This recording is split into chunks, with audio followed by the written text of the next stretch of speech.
Bonjour, chers amis, bienvenue à nouveau sur notre chaîne YouTube. J'espère que vous allez très bien et que vous continuez à garder espoir que le meilleur reste à venir. Alors aujourd'hui, je viens partager avec vous une information que vous devez déjà sûrement avoir entendue quelque part. Je viens partager avec vous ma modeste compréhension de cette information qui est relative à l'immigration aux États-Unis. Alors, hier, le 22 avril 2020, le président Trump a signé un décret présidentiel euh, accordant un décret présidentiel qui proclame la suspension temporaire euh, de l'immigration aux États-Unis pendant 60 jours à partir du 23 avril, donc à partir d'aujourd'hui à 23h59 GMT. Donc, je viens partager avec vous ce que j'ai pu comprendre ça et là par rapport à cette proclamation parce que beaucoup de personnes sont anxieuses, il y a beaucoup de questions qui se posent, il y a des incompréhensions, il y a des, des mauvaises informations qui peuvent aussi circuler à la fois. Donc, autant que faire se peut, nous allons essayer de contribuer à partager avec vous ce qu'on a réussi à collecter ça et là concernant cette nouvelle loi. Alors, la proclamation, c'est le contexte de- du décret, c'est quoi? C'est quoi le contexte? Le contexte, c'est que comme vous le savez déjà à la base, je le dis chaque jour au début de mes vidéos, le président Trump a fait de sa politique d'immigration une politique très offensive, allant dans le sens où il veut à tout prix minimiser au maximum l'entrée des étrangers aux États-Unis. Ça, il a dit dès le premier jour de sa campagne, il a dit pendant toute la campagne, et il essaie de le faire chaque jour depuis qu'il est rentré à la Maison-Blanche. Donc, chaque fois qu'une opportunité se présente, même si ça ne devrait pas être lié à l'immigration, il fait un effort de trouver un parallèle.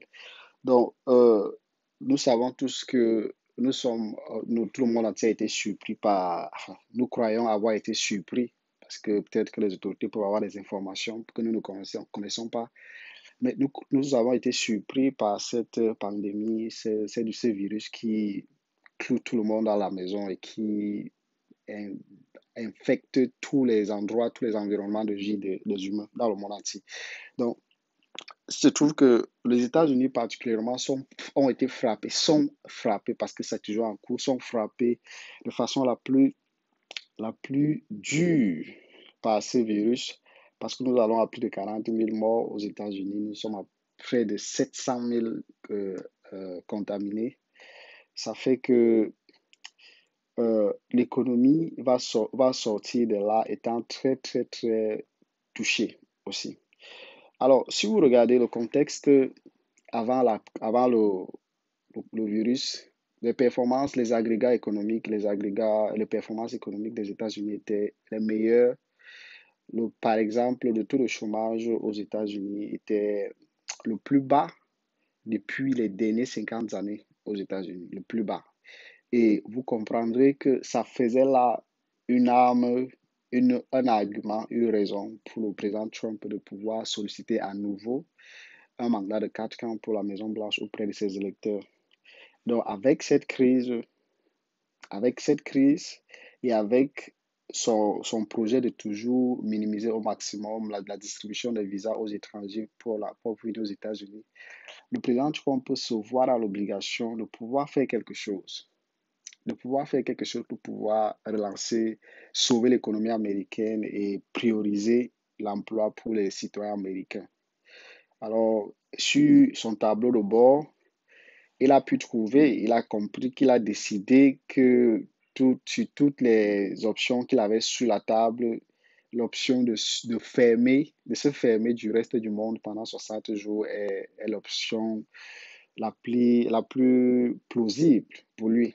Alors, et surtout que ça rentre dans sa ligne sa principale ligne ça rentre dans sa politique d'immigration, dont il a décidé de se pencher de ce côté. Donc, ça a commencé il y a cela 2 jours. Il a fait un tweet, il a dit qu'il travaille dans ce sens-là. Et puis, ses équipes se sont mises en branle et puis ils nous ont pondu ce décret hier. Alors, voici le contexte. Qu'est-ce que le décret dit? Qu'est-ce qu'il y a dans le décret? Qui est concerné? Qui n'est pas concerné?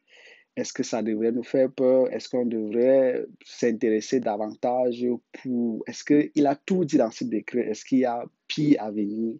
C'est à ces questions que nous allons essayer de répondre dans cette vidéo. Euh, le, le décret porte sur l'interdiction, la suspension temporaire de la distribution des visas immigrants aux demandeurs dans le monde entier.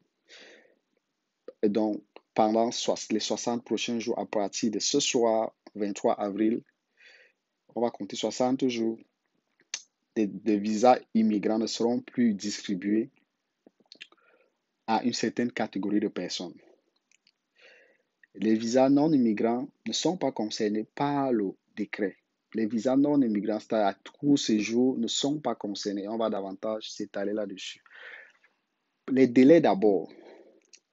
Dans le décret, il est dit que c'est pour la durée, c'est 60 jours. Mais le président se laisse la discrétion qu'au bout de 50 jours, il va reconsulter ses équipes, ses collaborateurs, pour interroger ensemble les agrégats économiques, les prévisions du système de performance économique des États-Unis, pour pouvoir voir si il faut renouveler ou pas, ou il faut continuer dans cette logique ou arrêter la suspension.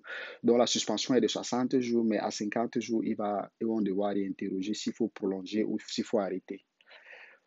Pour ce qui est des non-immigrants, le décret précisément dont nous parlons actuellement ne parle pas des non-immigrants. Par contre, à la fin du décret, il ouvre une brèche. Il dit que le secrétaire d'État chargé du travail et le secrétaire d'État chargé de la sécurité interne, il leur a demandé d'éplucher tous les textes qui encadrent le visa non immigrant aux États-Unis pour qu'au bout de 30 jours à partir d'aujourd'hui, qu'ils viennent à lui faire des propositions qui iront dans le sens à toujours minimiser ou à augmenter les chances des Américains à pouvoir avoir le travail à nouveau. C'est-à-dire que si ces deux responsables peuvent trouver des failles dans le système en leur faveur qui pourront limiter aussi la distribution des visas non-immigrants à une certaine catégorie de personnes.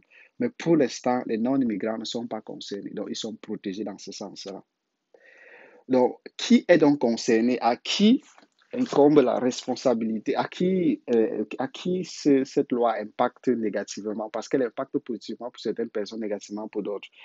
La première catégorie de personnes, c'est tout individu dans le monde entier, hors des États-Unis, qui a fait, qui veut faire une demande de visa immigrant, visa long séjour pour les États-Unis, et qui jusqu'à la date d'hier n'avait pas encore reçu le visa. Ceci concerne les visas, la loterie américaine, ceux qui obtiennent les visas par le biais de la loterie américaine, ceux qui obtiennent les visas par le biais du regroupement familial, c'est-à-dire un président permanent qui fait le regroupement familial avec sa femme ou son mari, mais qui sont dans le processus, qui n'ont pas encore obtenu le visa, ils sont concernés. Il s'agit des enfants des résidents permanents qui ont moins de 21 ans, qui sont dans le processus de regroupement familial, qui n'ont pas encore eu le visa. Voilà la principale catégorie de personnes, et c'est la plus grande de personnes qui est concernée par ce texte. Parce que quand ils arrivent aux États-Unis, ils arrivent et à la seconde où ils touchent le territoire américain, ils ont presque les mêmes droits que les citoyens américains et ils ont les mêmes droits. C'est-à-dire qu'ils vont compétir avec les Américains sur le terrain de l'emploi, ainsi de suite. Voilà les raisons du président Trump pour pouvoir bloquer cette catégorie pour 60 jours. Donc, en gros, c'est eux qui sont concernés. Mais qui n'est pas concerné par cela? Les citoyens américains dont leurs femmes ou maris sont hors des États-Unis et dont ils ont engagé une procédure de demande de visa et ne sont pas concernés. Leurs enfants de moins de 21 ans ne sont pas concernés, qui sont hors des États-Unis, qui ont lancé une procédure. Bref, les citoyens américains qui veulent faire venir leurs enfants ou leurs femmes ou leurs partenaires ne sont pas concernés par cette catégorie. Toute personne qui demande le visa, en fait, toute personne du corps médical, chercheur dans le domaine de la santé, docteur, tout acteur dans le domaine sanitaire qui demande un visa pour venir aux États-Unis dans le cadre de la lutte contre le COVID ne sont pas concernés. Ceci est à la discrétion du secrétaire d'État au travail et du secrétaire d'État à la sécurité. Toute personne qui demande le visa pour venir investir aux États-Unis n'est pas concernée. Toute personne dont la discrétion du secrétaire d'État à la sécurité intérieure va dans le sens où cette personne peut aider dans le cadre de la sécurité intérieure aux États-Unis. Elle n'est pas concernée. Et maintenant, ceux qui font les demandes d'asile, les demandes de statut de réfugié, les statuts de... bref, ceux qui demandent les protections particulières, peut-être ceux qui ont suivi les tortures autres, ne sont pas concernés par cela. C'est-à-dire qu'eux, ils vont continuer à vivre, à faire leurs procédures normalement, ne sont pas concernés par cette loi. Donc, la première catégorie qui est concernée par cette loi, c'est ceux essentiellement qui demandent des visas long séjour et qui ont d'une manière ou d'une autre une capacité à venir impacter négativement le domaine, enfin, l'emploi aux États-Unis. Donc, c'est un peu ça. Et beaucoup de questions se posent en sous-jacent. Je vous prends un exemple. Si vous avez un résident permanent qui a lancé une procédure déjà de regroupement familial avec sa femme et qui se retrouve actuellement au niveau du National Visa Center, dans le NVC, les gens se posent des questions de savoir est-ce qu'ils sont concernés ou pas. Malheureusement, vous êtes concerné. Votre femme, votre mari ou vos enfants, votre procédure sera suspendue pendant les 60 prochains jours. Et c'est là où je vais embrayer en disant que ce n'est que 60 jours après tout. Et il n'y a rien que l'on puisse faire contre ça. Il n'y a rien que l'on puisse faire contre ça parce que c'est le Léviathan, ils ont le pouvoir. La seule chose que je peux vous conseiller, c'est de cultiver la patience. 60 jours, c'est 2 mois, ok, c'est dur. C'est de garder la patience et de prier qu'au bout de 50 jours, qu'ils ne trouvent pas, que l'économie, les conditions s'améliorent et qu'il n'ait pas la possibilité de pouvoir renouveler cela. Donc, c'est en gros ce que nous avions à partager avec vous sur ce texte-là. Mais encore une fois de plus, restez serein, peu importe la procédure que vous avez entreprise, peu importe à quel niveau vous vous trouvez. Faites un effort de garder les pieds sur terre, de glaner le maximum d'informations pour savoir ce qu'il faut faire exactement. Si vous avez des questions, il faut poser. Si nous avons des réponses, on partagera avec vous. Mais pour l'instant, à partir de ce soir, à l'heure GMT à 23h59, toutes les procédures seront d'abord mises au frigo pour 60 jours. Donc, prions que tout aille pour le mieux. Donc, voilà un peu, mesdames, messieurs, ce que nous avions à partager avec vous. C'est difficile, c'est triste, mais l'espoir, c'est ce qui nous garde en vie. Donc, restons positifs. Je vous souhaite de passer une bonne journée. Bien des choses à vous. Bye bye.